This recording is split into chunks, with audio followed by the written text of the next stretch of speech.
d'État et de gouvernement, Excellence, Monsieur le Président de la Commission de l'Union africaine, Mesdames et Messieurs les présidents des communautés économiques régionales, Mesdames et Messieurs les ministres, distingués invités, Mesdames et Messieurs, nous voici arrivés au terme de la 34e session ordinaire de la Conférence des chefs d'État et de gouvernement de l'Union africaine. Cette session s'est déroulée dans des conditions particulières, marquées par la nouvelle vague de la pandémie de Covid-19, qui n'ont pas permis un rassemblement de toutes nos délégations dans la capitale éthiopienne, siège de notre organisation continentale. Toutefois, nous avons pu effectuer en mode hybride la passation de pouvoir entre le président sortant et le président entrant, ce qui est marquant au niveau de la symbolique. Avant toute chose, qu'il me soit permis, à l'entame de mon propos, au nom de l'ensemble des membres du nouveau bureau et en mon nom propre, de réitérer nos vifs remerciements à Madame la Présidente de la République fédérale démocratique de l'Éthiopie et au Premier ministre pour l'accueil, la sollicitude et la mise en place des conditions de réunion très satisfaisantes qui ont permis le bon déroulement de nos travaux et délibérations. Mes remerciements s'adressent également à toutes les équipes techniques, tant celles de la Commission à Addis Abeba que celles de nos États respectifs, pour la qualité du travail qui a facilité la tenue de nos réunions en visioconférence.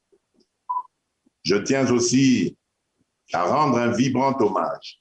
à tous les participants qui ont, par leurs propos et attitudes, créé un climat de cordialité, de fraternité et d'entente qui a relevé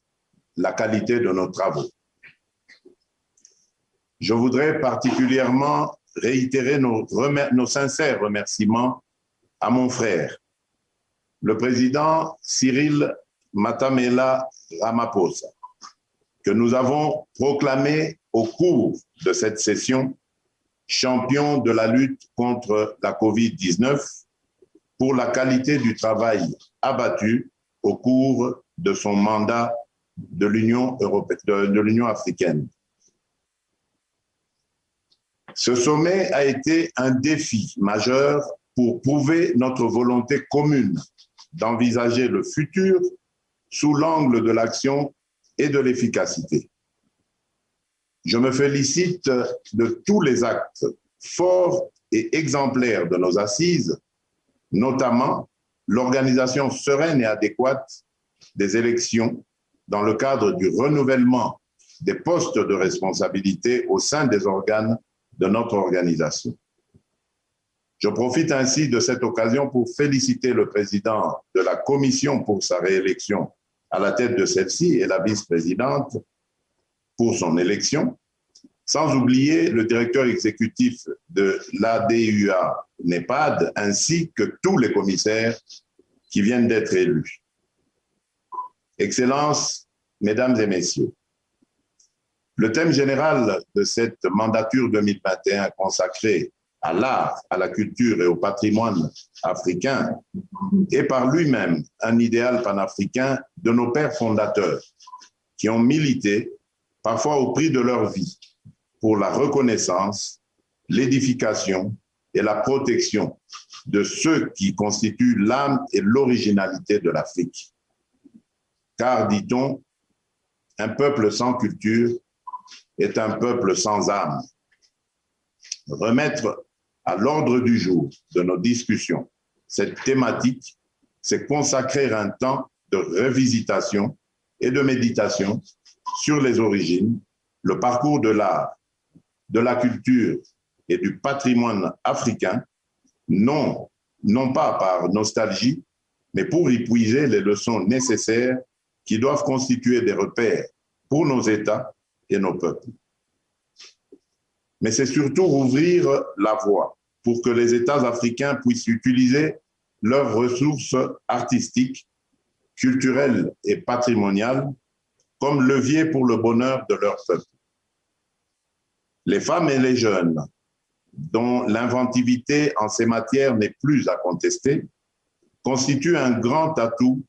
pour atteindre un tel objectif, dont les phases d'implémentation sont mieux spécifiées à travers les différents piliers retenus dans mon plan d'action pour la présente mandature. Pour ce faire, il a ainsi été demandé à la Commission, en collaboration avec les États membres, de déployer des efforts en vue de la pleine mise en œuvre des activités prévues dans le cadre du thème de l'année 2021. Il s'agit notamment pour les États membres d'obtenir la restitution et le rapatriement des œuvres d'art africains gardées hors continent,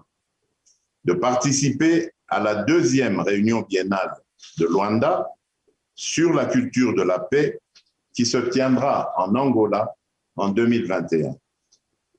d'appuyer le gouvernement de la République algérienne démocratique et populaire pour le lancement du Grand Musée africain, GMA, de soutenir et de participer à la promotion du lancement du Grand Musée égyptien, GME, le musée de Gizeh au Caire, ou encore d'accompagner le Sénégal dans la construction du mémorial de l'île de Gorée. Excellences, Mesdames et Messieurs, l'un des points qui a fait l'objet de longs échanges entre participants aux travaux de la présente session ordinaire est sans nul doute la réponse de l'Union africaine contre la pandémie de Covid-19, dont les lignes maîtresses sont explicitées dans le rapport présenté à cet effet par le président Cyril Matamela Ramaphosa. À cet effet, nous avons décidé des actions à prendre, telles la mise en œuvre effective de la stratégie continentale commune, le renforcement du Fonds africain pour la Covid-19, une plateforme africaine pour l'acquisition des matériels médicaux et l'accélération des tests de Covid.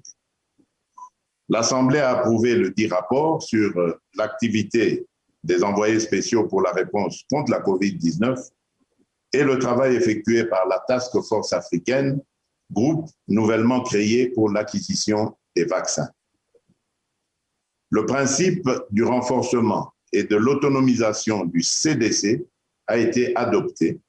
en accordant le pouvoir et l'autorité nécessaires à ses dirigeants. L'Assemblée a remercié tous les États et les partenaires ayant contribué à la réponse africaine de lutte contre cette pandémie.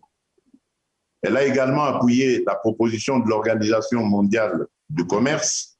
visant à déroger à certaines dispositions de l'accord sur les ADPIC en ce qui concerne la prévention,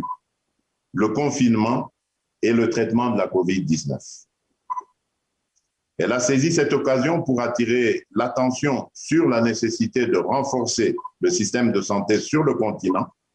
pour faire face aux pandémies futures et aux autres maladies qui causent également autant de pertes en vies humaines, comme par exemple la malaria, la polio et le VIH-Sida. Excellences, Mesdames et Messieurs, l'Assemblée s'est également penchée sur le rapport intérimaire portant sur la réforme institutionnelle de l'Union africaine présenté par le président Paul Kagame. Au nombre des recommandations adoptées au vu du rapport des résultats de la 2e réunion de coordination semestrielle entre l'Union africaine, les communautés économiques régionales et les mécanismes régionaux, il a été recommandé aux États membres, à la Commission de l'Union africaine, à l'ADUA NEPAD et au CER de finaliser dans le délai le plus bref la question de la répartition des tâches conformément au principe de subsidiarité et de soumettre leur rapport à l'Assemblée lors de la 35e session de février 2022. Il s'agit aussi de donner effet aux conclusions de l'audit comptable de la Commission de l'Union africaine de mettre l'accent sur les mécanismes de financement des activités de l'Union africaine en préconisant la culture des résultats, de préconiser le recrutement des cadres en fonction du critère de mérite. À cet effet, nous remercions le président de la République du Tchad, le maréchal Idriss Déby Itno, pour avoir accepté d'accueillir à N'Djamena la prochaine réunion de coordination qui va avoir lieu au mois de juillet 2021. Nous avons pris note du rapport fourni par le président de la République du Ghana, son Excellence Nana Akufo-Addo, leader désigné pour la promotion des institutions financières. En outre, nous avons démontré les preuves de notre engagement en faveur de l'intégration de notre continent en lançant officiellement, depuis le 1er janvier de cette année, la mise en œuvre de la zone de libre-échange continentale africaine qui constitue un processus laborieux. Il est question maintenant de prendre en main la gestion des questions restées en suspens et dont la résolution conditionnera le succès de sa pleine opérationnalisation. Excellences, Mesdames et Messieurs, au cours de nos débats, il a été relevé à diverses reprises que la volonté et les efforts actuellement mobilisés pour bâtir une Afrique solide dans ses fondations sont menacés d'être sapés dans diverses régions du continent par le défi sécuritaire. La prolifération des groupes armés locaux et étrangers, ainsi que la montée en puissance des groupements terroristes comme les ADF, auteurs de viols, de massacres,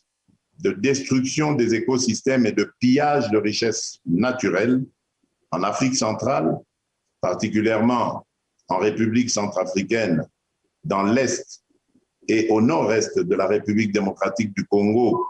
dans la zone sahélienne ainsi que dans le sud du continent au Mozambique, constituent une vraie menace contre la paix, la sécurité et la stabilité du continent. Il en est ressorti la nécessité d'éradiquer ces phénomènes et d'imposer coûte que coûte la paix en se basant sur la résolution de l'Union africaine de faire taire les armes sur le continent à l'horizon 2020, résolution qui doit encore être réalisée. Et c'est toujours dans le souci de cultiver la paix que s'est dégagée la volonté de mettre en œuvre des solutions innovantes qui prônent le règlement pacifique des différends entre États, notamment pour apporter des pistes de solutions aux problèmes qui opposent actuellement l'Égypte, le Soudan et l'Éthiopie au sujet de la construction du barrage de la Renaissance sur le fleuve Nil. Excellences, Mesdames et Messieurs, je voudrais terminer mon propos par une exhortation. Nous sommes tous conscients que notre continent doit batailler ferme et en commun pour faire face aux effets pervers de la pandémie de la COVID-19. Pour s'en sortir, l'Afrique doit s'affirmer unie, forte, solidaire, stable et prospère. Les résultats enregistrés au cours de cette session montrent que notre continent va s'engager plus que par le passé sur le chemin du progrès, de l'émergence et de la renaissance, tout en vous renouvelant mes vœux les meilleurs, ainsi que pour vos peuples respectifs en cette année 2021, je déclare close la 34e session ordinaire de la conférence des chefs d'État et de gouvernement de l'Union africaine. Que Dieu bénisse et protège l'Afrique. Je vous remercie.